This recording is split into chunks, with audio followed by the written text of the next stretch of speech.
everyone, welcome back to the another video. So today I will be explaining you पूरा का पूरा संदेह chapter in just nearly 10 to 15 minutes. So let's go. वैसे usually people think कि बहुत ही लंबा chapter है and very time taking chapter, कौन रीडिंग करे, लोगों को बोरियत फील होती है, तो मुझे भी हो रही थी. तो आई थॉट कि मैं रिवाइज भी कर लेती हूँ और आपको एक्सप्लेन भी कर देती हूँ. तो लेट्स गो. वैसे तो सब ने अपनी इस स्टोरी को प्री बोर्ड्स एंड हाफ ईयरलीज के लिए पढ़ा ही होगा, बट मैं आपको फिर भी ओवरव्यू बता देती हूँ. सबसे पहले हम स्टार्ट करते हैं राम निहाल से. कहानी स्टार्ट होती है राम निहाल से.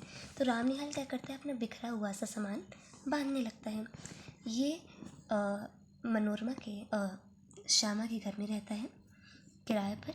इसका कोई भी नहीं होता. ये एक अनाथ बालक होता है, असहाय होता है और दूसरों पे बेसिकली आश्रित होता है पहले तो, क्योंकि फिर ये लेकिन ये जगह जगह पे काम करता है अलग अलग प्रदेश में और अपना पालन पोषण करता है.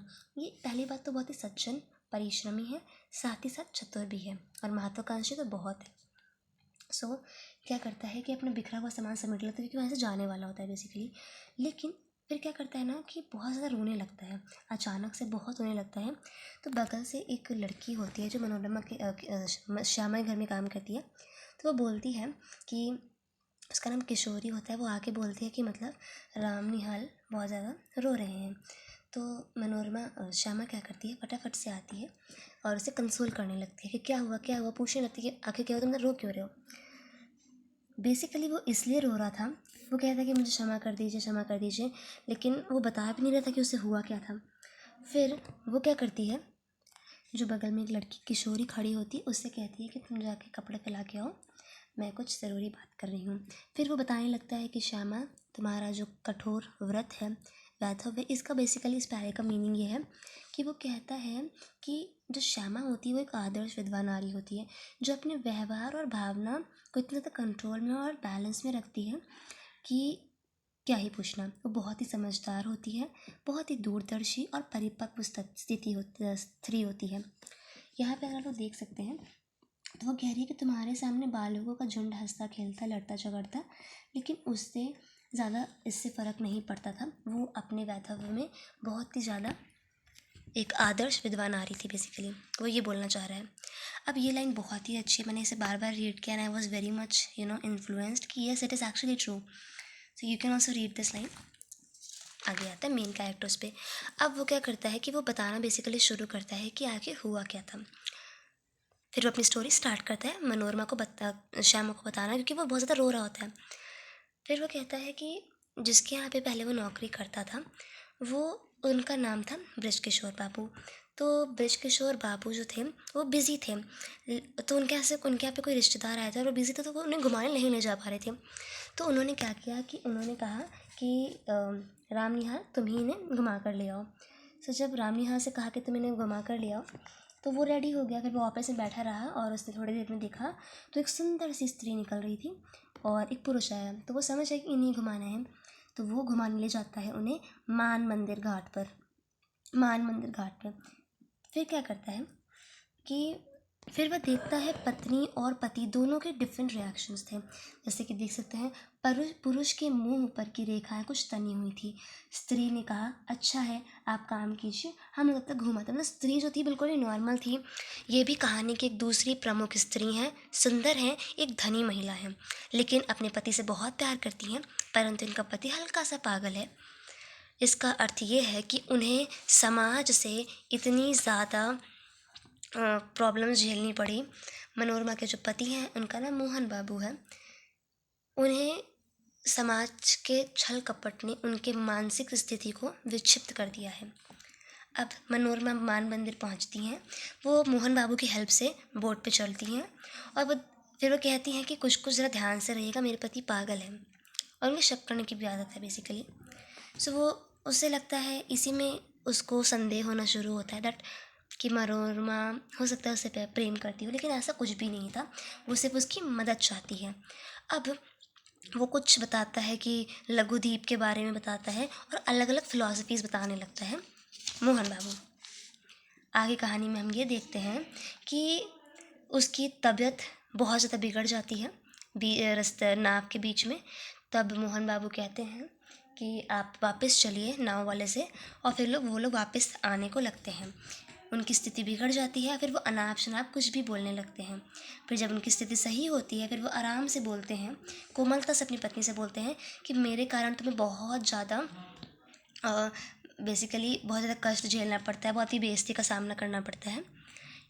बेसिकली इनके साथ ये कारण था कि मोहन बाबू को बृजकिशोर पागल साबित करके उनकी सारी की सारी ज़मीन हड़पना चाहते थे, और उनका बेसिकली उनकी जो प्रॉपर्टी है, उनका जो बेसिकली सारा हिस्सा है, वो चाह रहे थे मोहन बृजकिशोर बाबू पूरा का पूरा हड़पना। बस अब आगे क्या होता है कि मनोरमा उन्हें बहुत सारे खत लिखती हैं, किन्हें, राम निहाल को, सिर्फ़ और सिर्फ उनकी सहायता के लिए, कि वो सहायता कर दें अपने, ताकि उनकी पति की सहायता हो जाए और वो पागल घोषित ना हो। लेकिन मोहन राम निहाल को लगता है कि वह एक उनसे प्रेम करती हैं और वो चाहती हैं कि वो उन सब छोड़ छाड़ के उनके पास चले आएँ। लेकिन कहानी के अंत में जैसे जैसे हम पहुंचते हैं, तो श्यामा हंसकर कहती है कि तुम्हें लगता है कि क्या वो तुमसे प्रेम करती है, वो इतनी दुष्चरित्र तो नहीं हो सकती। तो फिर वो कहती है कि छी राम निहाल, तुम बहुत गलत चीज़ सोच रहे हो, ऐसा पॉसिबल ही नहीं है। फिर राम निहाल को मनोरमा समझाती है, श्यामा समझाती है कि ऐसा कुछ भी नहीं है, वो सिर्फ और सिर्फ सहायता चाह रही है, तो तुम बिल्कुल भी अपने मन में संदेह मत बैठने दो, ऐसा कुछ भी नहीं है। फिर वो बहुत देर तक समझाती है इन्हें, फिर वो लास्ट में कहती है कि जो भी ट्रेन मिले वहाँ पे तुम पटना जाना, बृजकिशोर की चालाकियों से मनोरमा और उसके पति की रक्षा करना, और फिर तुम मेरे यहाँ पे वापस आ जाना, क्योंकि ये एक भ्रम था, यह एक संदेह था। और फिर राम निहाल धीरे से नहाने के लिए चला जाता है। ये बेसिकली समरी थी, मैंने आपको पूरी समरी बता दी। कुछ चीज़ें मैंने मिस भी कर दी हैं एंड कुछ चीज़ें मैंने अच्छे से बता दी हैं आपको। मेनली मैंने आपको कैरेक्टर स्केचेस बता दिए हैं। अब मैं आपको अपने इंपॉर्टेंट नोट्स दिखा देती हूँ, लेट्स गो। इम्पॉर्टेंट नोट्स ये हैं संदेह पाठ के, जहाँ पे कहानी का चरित्र चित्रण है राम निहाल।